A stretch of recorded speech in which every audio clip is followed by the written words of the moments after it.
Welcome everybody to a special space-themed unboxing. It's going to be a Unimatic. They were kind enough to send me the watch I bought a few days before the official release so I could get a video going. And I hope you really enjoy it. I really love it. So sit back and enjoy the video.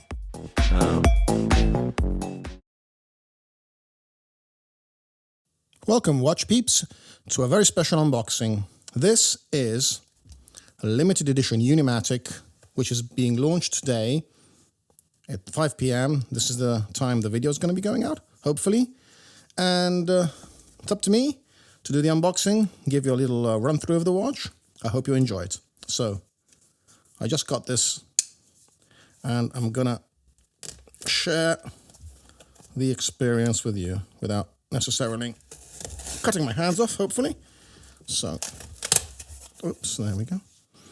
Let's see. What do we have here? Well, the brand's no secret. It's pretty much pretty obvious what the brand is. By the way, I bought this watch. It's not a collaboration or anything. So what do we have here? Okay, this should give you an idea. This is a limited edition print. This is a Soyuz capsule, 19 out of 200. All Unimatic watches are limited editions, so this was to be expected.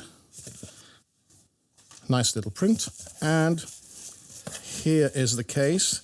Most Unimatics, I think all Unimatics now come in this really tough Pelican case. And as you can see, it has the Soyuz Apollo branding and the signature of the designer of the logos and the designer of most of the Soyuz furniture and internals of the spacecraft and everything. And really tough case. Okay, so this is a space-themed watch. Unimatic is... well, not famous for it, but it's done something before on the Unimatic NASA U3-AS. I got one of those. The watch sold out in minutes when it was launched for the 50th anniversary of the moon landing. This is a little different. This is the Apollo Soyuz mission, which was in 1975, which was a in-orbit docking between a Soyuz spacecraft and an Apollo module. So let's get a look at the watch. Limited edition, 1 of 200 pieces. And there we have it. Nice little inside of the case with all the foam. Unimatic warranty card. Oh, this is cool. It's plastic with the number 19 out of 200. And on the back, it's the, like I said, this beautiful logo of the, you can actually see the Apollo and the Soyuz spacecraft docking here in orbit around the Earth. There it is. Nice card. Well done, like that. No instruction manual. Well done. Good. Just an electronic instruction manual. Don't want to print. No use printing something that is going to be non-eco-friendly and there's nobody's going to read anyway. So what the heck? I congratulate you on that, Unimatic. So, sticker off, and here's the watch. The watch, which is what you're really interested in. It's a cursory look, looks pretty good. Has this blue Cordura strap. The dial's quite interesting. Let's go and have a closer look. So this is the Seiko Mecha Quartz. What exactly is that? Now, it's a quartz movement that powers a mechanical chrono. Now, if you look at the dials here, we've got, this is the minute counter, this is a one hour chrono, and this on the at the 3 o'clock isn't actually a, it has nothing to do with a chrono, it's just a 24-hour marker, so basically it's working as a night and day indicator. Apart from that, the dial's quite clean in the usual Unimatic fashion. The tachymeter scale, this is okay, let's close this down.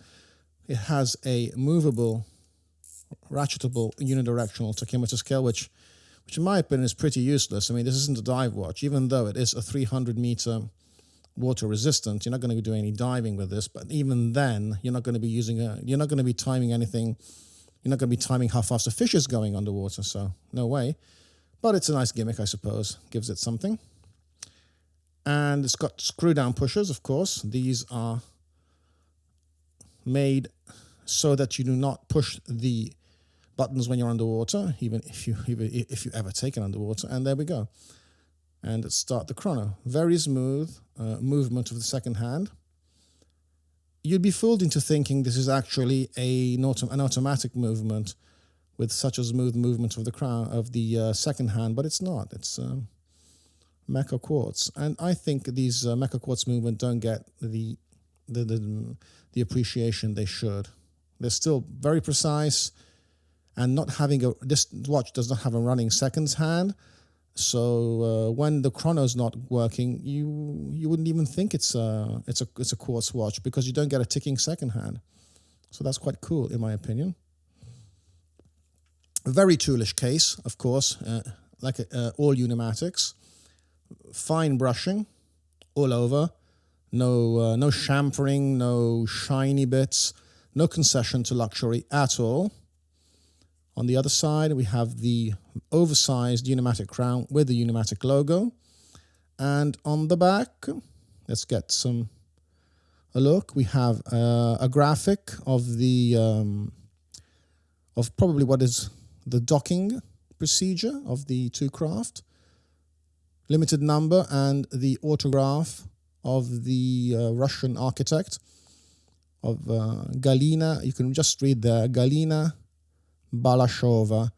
She is the unsung hero of the Soyuz program.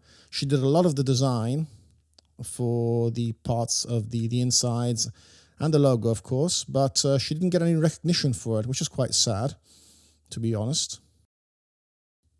And there we go. Black dial, vintage patinaed 4 patina loom. Great strap, big and solid Unimatic signed buckle. So there you go. All in all, I think that's a smart piece. The logo just gives it that flash of color, which it needs. So the big question now is, does this watch have any loom to talk about? Now, since I'm a loom nerd, it deserves a good old loom shot. So let's get that going. Well, no, not disappointing. It's quite good. A lot of loom on the hands and on the running seconds chrono hand. A bit less on the indices and hour markers, but still not too shabby. Not up to the usual Unimatic dive watch standards, I would say. I have a Unimatic U3-AS, the NASA, the white one, and I think that has a lot better loom, if I remember correctly. But it's not too bad for a chrono that's chrono dive watch, which is not going to be doing any diving. So that looks it's good enough. I was talking to a Unimatic friend of mine, a guy who loves Unimatics, and he was saying, yeah, I like the watch, but maybe just a bit of a cash grab there by Unimatic. Honestly, I mean, what limited edition watch isn't a cash grab? Omega's been doing it for years with a Speedmaster, so I don't see why we should be giving Unimatic any aggro for doing what they did. I think the watch deserves. It's a nice backstory about the designer. I'm going to be writing about that on the Scottish Watches website, so be sure to catch the article, which is coming out, I hope, the same day this video is going to be published on the unboxing channel. And I'll be writing a little piece on the watch and the story behind it. So I think it's a good story, even though this watch has never been to space, but none of the watches they sell on have ever been to space. So there you go. That's all I've got for you, my friends. I hope you enjoyed the video. Be sure to check out the other videos on the Scottish Watches unboxing website. There's lots of stuff there. Something for everybody. That's all from Gigi at Time to Talk Watches. Signing off, and goodbye, and see you in the next one.